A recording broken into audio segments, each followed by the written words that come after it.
এখন আসেন আমরা অ্যান্ড্রয়েড স্টুডিওর কিছু মেনুগুলো কিছু দেখে নিই, যে সবগুলো মেনু তো অনেক মেনু, তো যেগুলো সচরাচর প্রয়োজন পড়ে সেগুলো আমরা দেখি। তো শুরুতে আছে অ্যান্ড্রয়েড স্টুডিও, যারা ম্যাক ইউজ করেন তারা এখানে পাবেন। তো সেটিংস, তো এইগুলো আসলে দেখার মতো তেমন কিছু নাই। ফাইলে যাই আমরা, ফাইলে গিয়ে শুরুতে দেখতে পাচ্ছি যে নিউ, যদি আমরা নতুন প্রজেক্ট নিতে চাই বা নতুন প্রজেক্ট ইম্পোর্ট করতে চাই বা পুরাতন একটা প্রজেক্ট ইম্পোর্ট করতে চাই, হ্যাঁ, তো যেমন প্রজেক্ট ফ্রম ভার্সন কন্ট্রোল, আমরা একদম ওয়েলকাম স্ক্রিনে যেগুলো পেয়েছি সেগুলো কিন্তু এইগুলো। এরপর হচ্ছে নিউ মডিউল, অর্থাৎ আমাদের যে কারেন্ট যে প্রজেক্টটা ওপেন আছে সেটার মধ্যে নতুন একটা মডিউল ক্রিয়েট করার জন্য বা মডিউল ইম্পোর্ট করার জন্য আমরা এই অপশনগুলো ইউজ করতে পারি।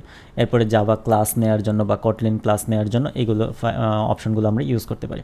আচ্ছা, তো এখন ওই যে আমরা অ্যাক্টিভিটি নিয়েছিলাম না, তো শুরুতেই যে একটা ইমটি অ্যাক্টিভিটি থাকে, সেই অ্যাক্টিভিটিটা তো আমরা দেখতে পেলাম যে একটা অ্যাক্টিভিটি আছে। তো আমরা যদি আরও অ্যাক্টিভিটি নিতে চাই, সেই এখান থেকে কিন্তু আমরা অ্যাক্টিভিটি নিতে পারি বা ফ্রেগমেন্ট নিতে পারি। আমরা পরবর্তীতে দেখবো এইগুলো জিনিসগুলো কী, বা ফোল্ডার নিতে পারি, আমাদের প্রয়োজন অনুসারে এগুলো নিতে পারি। তো এটা গেল যে নিউ এর কাজ।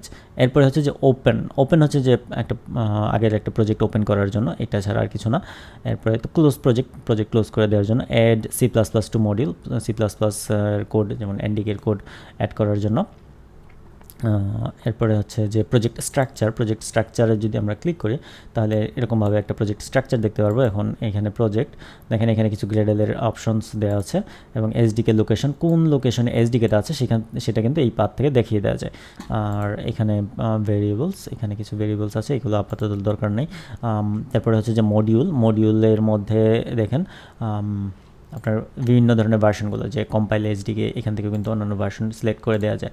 হ্যাঁ, এগুলো আবার গ্রেডেলে কিন্তু যুক্ত হয়ে যাবে, যে এখান থেকে চেঞ্জ করলে। যেমন এই যে দেখেন version.11, এইটা যদি আমরা 1.8 করে দিই সেটা কিন্তু গ্রেডেলে চেঞ্জ হয়ে যাবে, গ্রেডেল ফাইলে।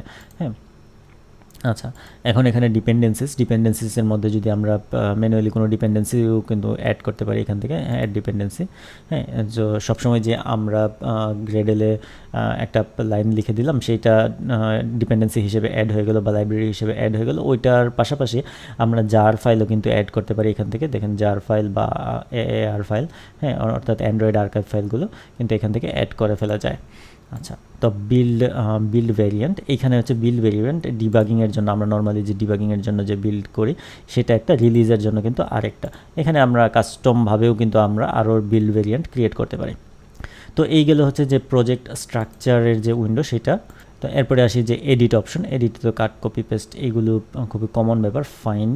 আচ্ছা, ফাইন্ডে যদি দিই আমরা এই ফাইলের ভিতরে কোনো একটা কিছু খুঁজে বের করার জন্য, যেমন মনে করেন লেআউট শব্দটা আমরা খুঁজে বের করতে চাই, LAYOUT, তো এটা হচ্ছে কন্ট্রোল আর কমান্ড F যদি আমরা চাপি। হ্যাঁ, কন্ট্রোল আর কমান্ড বলতেছি এই কারণে যে কমান্ড হচ্ছে ম্যাকের জন্য, কন্ট্রোল হচ্ছে উইন্ডোজের জন্য, ঠিক আছে। কন্ট্রোল আর কমান্ড F চাপলে এই যে এটা সার্চের জন্য চলে আসে, হ্যাঁ, বা ফাইন্ড। ওকে, আচ্ছা, ফাইন্ড অ্যান্ড রিপ্লেস, আপনি মনে করেন এই ফাইলের মধ্যে অনেক কোড করা আছে, সেই কোডগুলো মনে করেন লেআউট শব্দটাকে চেঞ্জ করতে হবে সব জায়গায়। তখন আপনার কি করতে হবে, যে যারা MS ওয়ার্ড করছেন, MS ওয়ার্ডে জানা আছে, তাদের কাছে এটা পরিচিতই মনে হবে। সো এই লেআউট শব্দটাকে মনে করেন ABC দিয়ে রিপ্লেস করবেন, তখন রিপ্লেসে ক্লিক করলে দেখেন ABC হয়ে গেছে। এরকম যদি আরও অনেকগুলো থাকে, এটার মাধ্যমে কিন্তু আপনার এভাবে চেঞ্জ করে নিতে পারেন। আচ্ছা, ফাইন্ডে গেল। আচ্ছা, অ্যাপিয়ারেন্স, তো ভিউয়ের এখান থেকে অ্যাপিয়ারেন্সে যদি প্রেজেন্টেশন মোড দেই, দেখেন পুরো উইন্ডো জুড়ে কিন্তু কোডটা চলে আসছে। এটা হচ্ছে প্রেজেন্টেশন মোড। যখন আমরা প্রেজেন্টেশন দেওয়ার জন্য বা প্রেজেন্টেশন কাউকে বোঝানোর জন্য যদি আমরা প্রেজেন্টেশন মোডটা অন করি, তাহলে অন্যান্য আশেপাশের যে মেনুগুলো সেগুলো বন্ধ হয়ে গিয়ে আমাকে কিন্তু কোড করার জন্য জায়গা করে দিবে, ঠিক আছে। তো আবার প্রেজেন্টেশন মোডটা এক্সিট করা লাগবে। আচ্ছা, নেভিগেশন ব্যাক। আচ্ছা, এই নেভিগেশন ব্যাকের মানে কি আমরা একটু দেখি। যে একটা জিনিস, আমি মনে করেন আমি এখানে ছিলাম, এই ফাইলে ছিলাম এবং এই ফাইলেও নেভিগেট করছি। এখন এই যে নেভিগেশন দিয়ে যদি আমরা ব্যাক দিই, দেখেন এই আগে যে জায়গায় ক্লিক করেছিলাম সেই জায়গায় চলে আসছে নেভিগেশনের ব্যাক। এই যে আগের ফাইলের কোন জায়গায় ক্লিক করেছিলাম সেটার জায়গায় চলে আসছে। এইটা হচ্ছে নেভিগেশন ব্যাক, ঠিক আছে। এই যে আবার যদি ফরওয়ার্ড করি, এই যে আগের জায়গায় চলে যাচ্ছে ফরওয়ার্ড, হ্যাঁ, এটা। তো এটার তো এটা গেল যে নেভিগেশনের ব্যাক অ্যান্ড ফরওয়ার্ড, আগে যে ফাইলগুলোতে ক্লিক করেছিলাম সেই ফাইলগুলো কিন্তু ওপেন করে দিবে, হ্যাঁ, এবং সেই অ্যাড্রেসে নিয়ে যাবে কোন জায়গায় আমি ক্লিক করেছিলাম সেটা। তো এটা গেল যে নেভিগেশনের ব্যাক এবং ফরওয়ার্ড। আর এখানে হচ্ছে যে রিফ্যাক্টর হচ্ছে যে মনে করেন আপনি এই নামটা রিফ্যাক্টর করবেন, অর্থাৎ নতুন করে নাম লিখবেন, কারণ এই মেইন অ্যাক্টিভিটিটা হচ্ছে যে বিভিন্ন জায়গায় ইউজ করা থাকতে পারে, সেই জন্য আপনি সরাসরি এখানে চেঞ্জ করে দিলে অন্যান্য ফাইলেও এটার ইফেক্ট পড়তে পারে। যদি মনে করেন স্টার্ট অ্যাক্টিভিটি দিয়ে মেইন অ্যাক্টিভিটি বিভিন্ন জায়গা থেকে কল করা আছে, হ্যাঁ, তো সেই ক্ষেত্রে এটা প্রবলেম হতে পারে। তো সেক্ষেত্রে যদি আপনি রিফ্যাক্টর মেনু অপশনটা ইউজ করেন, হ্যাঁ, এই যে রিনেম, তো সব জায়গায় অর্থাৎ এটার রেফারেন্স যে সব জায়গায় আছে সেগুলোতেও রিনেম হয়ে যাবে, ঠিক আছে, সেই জন্য হচ্ছে রিফ্যাক্টর অপশনটা ইউজ করা হয়। আচ্ছা, বিল্ডের ক্ষেত্রে হচ্ছে যে আমরা এখান থেকে কিন্তু এই যে বিল্ড দেখেন আমরা এপিকে বিল্ড করতে পারি এখান থেকে, বিল্ড বান্ডেল, এখানে এপিকে যদি আমরা প্রথম যে অপশনটা আছে এটাতে ক্লিক করলে এপিকে জেনারেট হয়ে যাবে, তারপর সেটা আপনি কারোর সাথে শেয়ার করতে পারবেন যে এটা আমি তৈরি করেছি, দেখা হচ্ছে কোনো সমস্যা আছে কিনা, বা টেস্ট করার জন্য আর কি। এই বিলটা কিন্তু টেস্ট করার জন্যই, ঠিক আছে।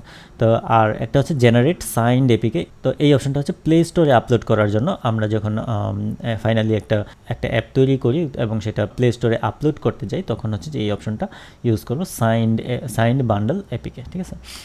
আচ্ছা, অ্যানালাইজ এপিকেটাও ইম্পর্ট্যান্ট। এটা হচ্ছে যে আপনার এপিকের ভিতরে আপনার যে ফাইলগুলো ইউজ করা হয়েছে কোনটার, মনে করেন আপনি খুব ভারী ফাইল ইউজ করেছেন কিনা, বা কোন অংশটা বেশি স্পেস নিচ্ছে, সেই জিনিসগুলো অ্যানালাইজ করার জন্য কিন্তু আপনি অ্যানালাইজ এপিকেটা ইউজ করতে পারেন। আর ক্লিন প্রজেক্ট, এইটা খুব সচরাচর দরকার পড়ে। আপনি যখন একটা প্রজেক্ট তৈরি করতেছেন, বারবার বিল্ড করতেছেন, ডিবাগ করতেছেন, তখন কিন্তু এইটা ক্যাশ আকারে জমা থাকে। যখন ক্যাশ আকারে জমা থাকে অনেক কিছু ঠিকঠাকভাবে কাজ করতে চায় না, অনেক সময় যখন কাজ করতে চায় না তখন ক্লিন প্রজেক্ট দিবেন, দিয়ে আবার রান করবেন, দেখবেন ঠিকঠাকভাবে কাজ করতেছে, ঠিক আছে। সো এটা কোথায়, বিল্ড থেকে ক্লিন প্রজেক্ট। তো রান অ্যাপ, এটা তো আমরা এখানেই অপশনটাই পাচ্ছি, সো এটা নিয়ে টেনশনের কিছু নাই। ডিবাগ, আমরা ডিবাগিংয়ের সময় দেখবো যে ডিবাগ কীভাবে কাজ করে। টুলসে দেখেন এখানে ডিভাইস ম্যানেজার আছে একটা, ডিভাইস ম্যানেজার, এই যে এখান থেকে যে আমরা যে শর্টকাট যে কাজটা করেছি সেটাই কিন্তু এটা মেনুতেও আছে। আরেকটা হচ্ছে যে রিসোর্স ম্যানেজার যে বাম পাশে যে দেখতে পাচ্ছি যে এই যে রিসোর্স ম্যানেজার, এখানে বিভিন্ন লেআউটগুলো থাম্বনেল আকারে দেখাবে এবং ড্রয়েবলগুলো থাম্বনেল আকারে দেখাবে, তাতে খুঁজে পেতে সুবিধা হবে। ভার্সন কন্ট্রোল সিস্টেম, এটা হচ্ছে গিট নিয়ে কাজ করার জন্য, এটা হচ্ছে ভিসিএস, এবং উইন্ডো, এই যে উইন্ডোগুলো মিনিমাইজ করার জন্য আমরা মিনিমাইজ করে ফেললাম, হ্যাঁ। তা এই হচ্ছে যে ব্যাপার। আরেকটা মেনু আছে সেটা, আচ্ছা এই মেনুটা আমি স্কিপ করে গেছি কোনো কারণে দেখানো হয় না, সেটা হচ্ছে যে ইনভ্যালিডেট ক্যাশ, হ্যাঁ। যখন আপনার অনেক ক্যাশ প্রবলেম হয়, এই যে এখানে কিন্তু একটা দেখিয়েছি যে এই যে ক্লিন প্রজেক্টে যেটা করে, আপনার যে প্রজেক্টটা বিল্ড হয়েছে ওই বিল্ড ফোল্ডারটা ডিলিট করে দেয়, তখন নতুন করে বিল্ড হয়। সো বিল্ড প্রসেসটা নতুন করে হয়, সো আপনি নতুন ফাইলগুলো পেয়ে যান। সো এখানে পুরাতনগুলো একদম ক্লিন করে নতুন করে বিল্ড হয়।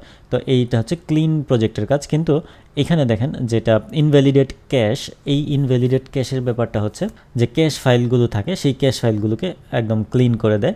এতে করে হয় কি, অ্যান্ড্রয়েড স্টুডিওর ক্যাশ, হ্যাঁ, এটা কিন্তু শুধু প্রজেক্ট বেস ক্যাশ না, অ্যান্ড্রয়েড স্টুডিওর যে ক্যাশগুলো আছে সেগুলো কিন্তু ক্লিন করে দেয়। আপনি মাঝে মাঝে দেখবেন যে অ্যান্ড্রয়েড স্টুডিওতে বিভিন্ন ধরনের প্রবলেম হচ্ছে, হয়তো বা আপনি ডিভাইস কানেক্ট করতে সমস্যা হচ্ছে, বা ডিবাগিং করতে সমস্যা হচ্ছে, হ্যাঁ, বা আপনি একটা নতুন কোড লিখেছেন সেটা আপডেট হচ্ছে না, হ্যাঁ, এই ধরনের সমস্যাগুলোর ক্ষেত্রে ইনভ্যালিডেট ক্যাশ করে দিবেন, তখন কিন্তু দেখবেন এই সমস্যাটা সমাধান হয়ে গেছে।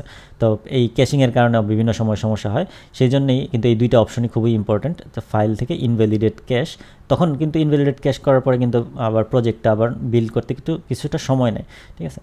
আর এই যে এখান থেকে যখন আপনি এই বিল্ড থেকে ক্লিন প্রজেক্ট করবেন, তখনও কিন্তু প্রজেক্ট বিল্ড হওয়ার পরে যে ফোল্ডারগুলো ক্রিয়েট হয় সেগুলো কিন্তু ক্লিন করে দেয় এবং নতুন করে প্রজেক্টটা বিল্ড হয়। তো এই ছিল যে মোটামুটি মেনুর কাজ। ধন্যবাদ।